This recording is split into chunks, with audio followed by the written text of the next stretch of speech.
Assalamualaikum warahmatullahi wabarakatuh.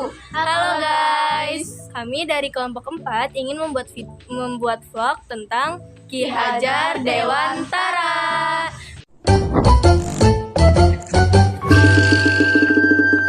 Sebelumnya izin kami memperkenalkan diri. Nama saya Fakira Aurinsa. Nama saya Mutiara Octavia. Nama saya Faliza Termadani. Nama saya Jero Sofiana Ajari. Nama saya Raina Tia Junita. Selamat menyaksikan.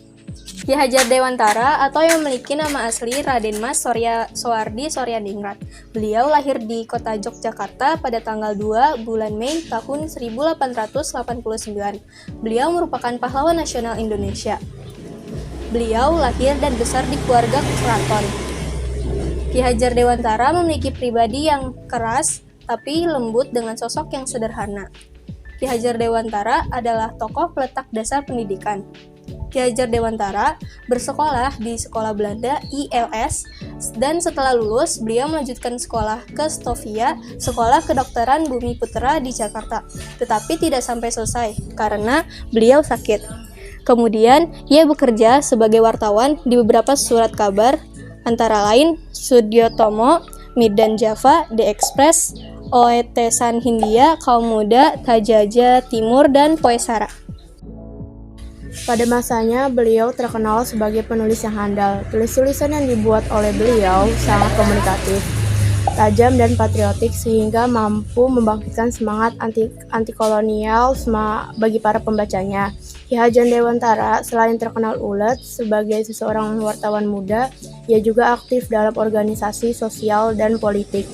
Hal ini dapat dilihat ketika pada tahun 1908 ia aktif di dalam seksi propaganda Budi Utomo untuk mensosialisasikan dan menggugah kesadaran masyarakat Indonesia pada waktu itu mengenai pentingnya persatuan dan kesatuan dalam berbangsa dan bernegara.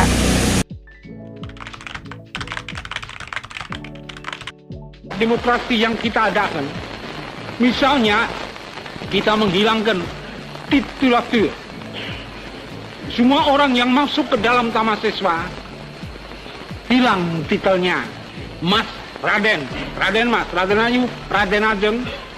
Ia masuk ke dalam taman siswa dengan titel Ki kalau laki-laki, Nyi kalau perempuan yang sudah bersuami, dan Ni kalau perempuan yang belum bersuami. Dengan begitu lalu kita sama. Di dalam taman siswa tidak ada perbedaan. A few moments later. Bersama Dr. Dokter atau Dr. Danusti Dirja Setiabudi dan Dr. Cipto Mangkusoimo, beliau mendirikan Indisches Party, partai politik pertama yang berkenal nasionalisme Indonesia. Indisches Party berdiri pada tanggal 25 Desember 1912 yang bertujuan untuk menyampai Indonesia merdeka. Mereka berusaha untuk mendaftarkan organisasi ini untuk memperoleh status badan hukum pada pemerintah kolonial Belanda. Tetapi pemerintah kolonial Belanda melalui Gubernur Jenderal Idem-Broek berusaha untuk menghalangi kehadiran partai ini. Penolakan ini terjadi pada tanggal 11 Maret 1913. Alasan penolak Indisches Party adalah karena organisasi ini dianggap dapat membangkitkan rasa nasionalisme rakyat dan menggerakkan persatuan dan kesatuan untuk menentang pemerintahan kolonial Belanda. Setelah ditolak pendaftaran status badan hukum Indisches Party, Ki Hajar Dewantara membentuk Komite Bumi Putra dan mengkritik pesta perayaan 100 tahun kemerdekaan bangsa Belanda. Kritiknya melalui tulisan membuat Pulau Bangka tanpa proses pengadilan.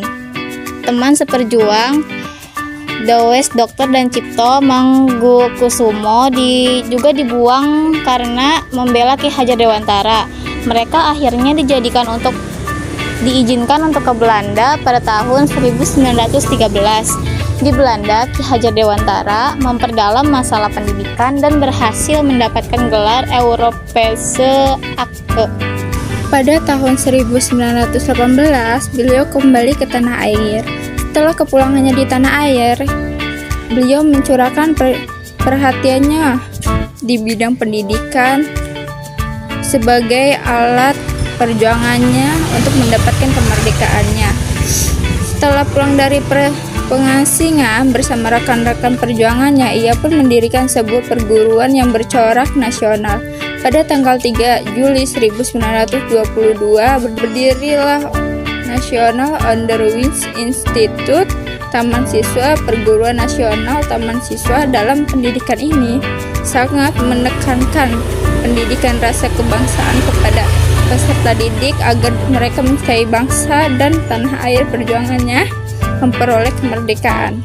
Ki Hajar Dewantara adalah Bapak Pendidikan Nasional Indonesia yang aktif menulis tentang pendidikan dan kebudayaan.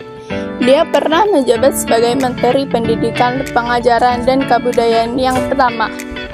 Namanya dijadikan sebagai Hari Pendidikan Nasional pada tanggal 2 Mei dan ditetapkan sebagai pahlawan pergerakan nasional. Dia juga menerima gelar honoris causa dari Universitas Gadjah Mada. Itu dia vlog singkat dari kami, kurang lebihnya mohon maaf. Wassalamualaikum warahmatullahi wabarakatuh. Dadah.